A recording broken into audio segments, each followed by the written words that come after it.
Hello friends, welcome to my channel. അപ്പോൾ ഇന്നൊരു പുതിയൊരു വീഡിയോ ആയിട്ട് വന്നിരിക്കുകയാണ് ഗൈസ്. അപ്പോൾ ഇന്നത്തെ ടോപ്പിക് എന്ന് പറഞ്ഞാൽ ഞാൻ നമ്മുടെ വീട്ടിലെ സാധനങ്ങൾ വെച്ചിട്ട് ചെറിയ രോഗങ്ങൾക്കുള്ള ഈസി ടിപ്സ് ആയിട്ടാണ് വന്നിരിക്കുന്നത് ഫ്രണ്ട്സ്. അപ്പോൾ ടോപ്പിക്കിലേക്ക് കിടക്കുന്നതിന് മുമ്പ് എല്ലാവരും എൻ്റെ ചാനൽ ലൈക്ക് ചെയ്യുക, ഷെയർ ചെയ്യുക, സബ്സ്ക്രൈബ് ചെയ്യുക, തൊട്ടടുത്തുള്ള ബെല്ലൈക്കനും കൂടി ക്ലിക്ക് ചെയ്യാം കേട്ടോ.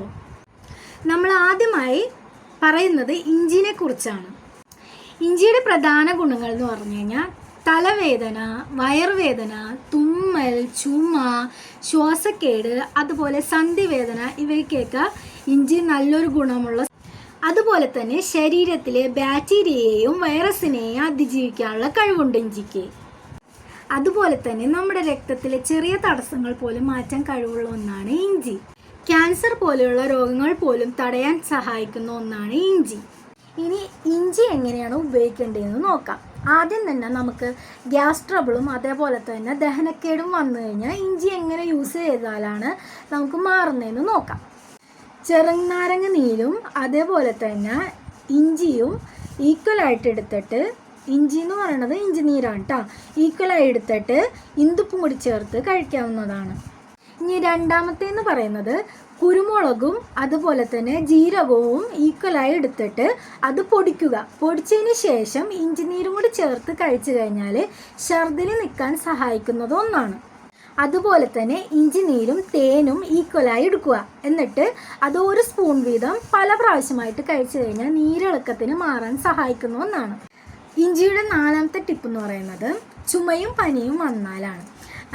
ഒരു 4-5 ഇല തുളസി എടുക്കുക, അതേപോലെ പനിക്കൂർക്ക എടുക്കുക 4-5, അതേപോലെ 5-6 കുരുമുളക് എടുക്കുക. കുരുമുളക് പൊടിയാണെങ്കിൽ ഒരു 1/4 സ്പൂണോളം, കുരുമുളകാണെങ്കിൽ 4-5 കുരുമുളക് എടുക്കുക. അതേപോലെ തന്നെ ഒരു നുള്ളു മഞ്ഞൾപ്പൊടി, ഇത്രയാണ് ആവശ്യമുള്ളത്. എന്നിട്ട് ഇതെല്ലാം ചതച്ച് വെക്കാം. എന്നിട്ട് 2 ഗ്ലാസ് വെള്ളത്തിൽ ഇതെല്ലാം ചതച്ചതെല്ലാം കൂടി ചേർത്ത് തിളപ്പിക്കുക. ആ 2 ഗ്ലാസ് വെള്ളം 1 ഗ്ലാസ് വെള്ളമായി പറ്റുന്നത് വരെ വെയിറ്റ് ചെയ്യുക. എന്നിട്ട് ഈ 1 ഗ്ലാസ് വെള്ളം വെച്ചിട്ട് ദിവസം 2 നേരം വെച്ച് കഴിക്കുക. അങ്ങനെ 3 ദിവസം കഴിച്ചു കഴിഞ്ഞാൽ പനിയും ചുമയും നന്നായി മാറുന്നതാണ്. അതേപോലെ കഫക്കെട്ടുണ്ടെങ്കിൽ മാറുന്നതാണ്.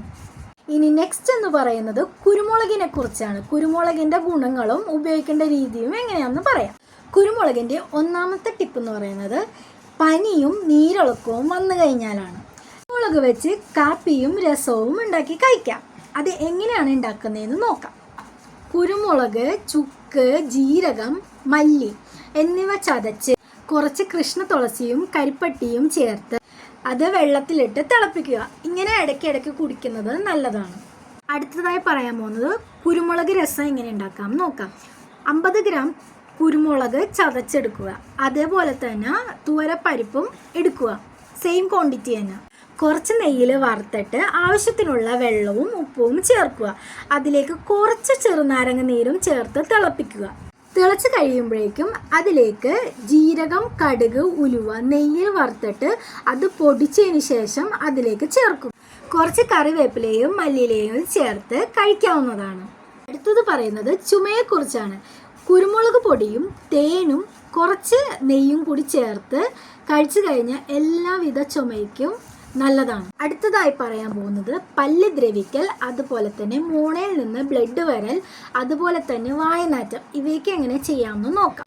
ഗ്രാമ്പൂവിൻ്റെ സത്തും അതേപോലെ തന്നെ കുരുമുളക് പൊടിയും ചേർത്തിട്ട് ഒരു പഞ്ഞി എടുത്തിട്ട് അത് മുക്കുക. എന്നിട്ട് എവിടെയാണോ പ്രശ്നം എന്ന് വെച്ച് കഴിഞ്ഞാൽ ആ പ്രശ്നമുള്ള സ്ഥലത്ത് വെച്ച് കഴിഞ്ഞാൽ നല്ലൊരു റിസൾട്ട് കിട്ടാവുന്നതാണ്.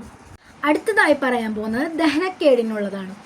പെരുംജീരകം, ചുക്ക്, കുരുമുളക് പൊടി, ത്രിപ്പല്ലി, അതുപോലെ ഇന്ദുപ്പ് ഇത്രയും ഒരേപോലെ എടുത്തിട്ട് 1/2 സ്പൂൺ വീതം ദിവസേന കഴിച്ചാൽ നല്ലതാണ്.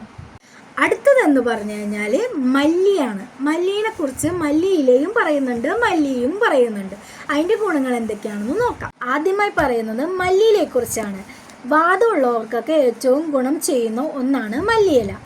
അതുപോലെ തന്നെ രക്തത്തിലെ പഞ്ചസാരയും അതുപോലെ യൂറിനറി ഇൻഫെക്ഷനുമായിട്ടുള്ള പ്രശ്നങ്ങൾക്കും മല്ലിയില നല്ലതാണ്. മല്ലിയില എന്ന് പറഞ്ഞു കഴിഞ്ഞാൽ ചൂടുള്ള ഭക്ഷണത്തിൽ ചേർത്ത് കഴിക്കുകയോ അതേപോലെ തന്നെ കഞ്ഞിയോ ചമ്മന്തിയോ അതേപോലെ തന്നെ സാലഡോ ചേർത്ത് കഴിക്കാവുന്നതാണ്.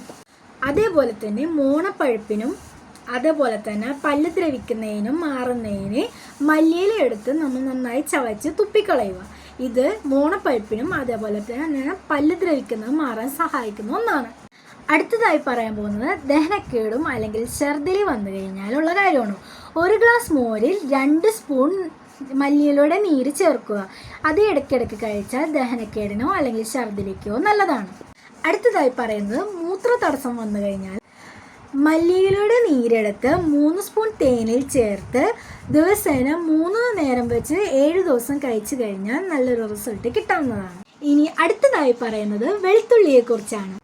നമ്മുടെ ശരീരത്തിലെ രക്തത്തിലെ കൊളസ്ട്രോളും അതേപോലെ തന്നെ ബ്ലഡ് പ്രഷറും കുറയ്ക്കാൻ സഹായിക്കുന്ന ഒന്നാണ്. അതുപോലെ തന്നെ നമ്മുടെ ശരീരത്തിലെ ഫംഗസ്, വൈറസ്, ബാക്ടീരിയ ഇതിനെയൊക്കെ പൊരുതാനുള്ള കഴിവുണ്ട് വെളുത്തുള്ളിക്ക്. അതുപോലെ തന്നെ ഇമ്മ്യൂണിറ്റിക്കും ലിവറിനും നല്ലതാണ് വെളുത്തുള്ളി. അടുത്തതായി പറയുന്നത് മുറിവോ ചതവോ വന്നിട്ടുണ്ടെങ്കിൽ വെളുത്തുള്ളിയുടെ തൊലി കളഞ്ഞ് അത് നന്നായി പേസ്റ്റ് ആക്കുക. എന്നിട്ട് എവിടെയാണ് മുറിവോ അതോ ചതവോ വന്നിട്ടുണ്ടെങ്കിൽ അത് അവിടെ പുരട്ടുക. അത് നല്ലൊരു റിസൾട്ട് കിട്ടാവുന്നതാണ്. അടുത്തതായി പറയുന്നത് വളംകടിയെക്കുറിച്ചാണ്. വിരലിൻ്റെ ഇടയിൽ ചൊറിച്ചിലോ വേദനയോ തൊലിയോ പോയിട്ടുണ്ടെങ്കിൽ വെളുത്തുള്ളിയും അതേപോലെ തന്നെ മഞ്ഞളും ഒരേ അളവിൽ എടുത്തിട്ട് അത് പേസ്റ്റ് ആക്കുക. എന്നിട്ട് എവിടെയാണെന്ന് വെച്ചാൽ അവിടെ പുരട്ടുക. ഇങ്ങനെ ദിവസേന 7 ദിവസം അടുപ്പിച്ച് ചെയ്ത് കഴിഞ്ഞാൽ മാറാവുന്നതാണ്. ഇനി ലാസ്റ്റത്തെ ടോപ്പിക് എന്ന് പറഞ്ഞു കഴിഞ്ഞാൽ കറിവേപ്പിലയാണ്. മുടി കൊഴിച്ചിലും അതുപോലെ തന്നെ നന്നായി മുടി വളരുവാനും നന്നായി സഹായിക്കുന്ന ഒന്നാണ് കറിവേപ്പില. വയറിളക്കത്തിനും വയറുവേദനയ്ക്കും സഹായിക്കുന്ന ഒന്നാണ്. അതുപോലെ തന്നെ നമ്മുടെ രക്തത്തെ ശുദ്ധീകരിക്കുന്നതിനും അതുപോലെ തന്നെ ബ്ലഡ് ഷുഗർ കുറയ്ക്കുവാനും അതുപോലെ തന്നെ കാഴ്ച ശക്തി കൂട്ടുന്നതിനും കറിവേപ്പില നമ്മളെ സഹായിക്കുന്നു. കറിവേപ്പിലയും മഞ്ഞളും ചതച്ച് വെള്ളത്തിലിട്ട് കുടിച്ചു കഴിഞ്ഞാൽ സ്കിൻ ഡിസീസിനൊക്കെ നല്ലതാണ്. ഫ്രണ്ട്സ്, അപ്പോൾ ഇന്നത്തെ വീഡിയോ ഇത്രയൊക്കെ ഉള്ളൂ. അപ്പോൾ എൻ്റെ ചാനൽ എല്ലാവരും ലൈക്ക് ചെയ്യുക, ഷെയർ ചെയ്യുക, സബ്സ്ക്രൈബ് ചെയ്യുക, തൊട്ടടുത്തുള്ള ബെല്ലൈക്കണും കൂടി പ്രസ് ചെയ്യുക. നാളെ ഒരു പുതിയൊരു വീഡിയോ ആയി വരുന്നവരെയും ബൈ.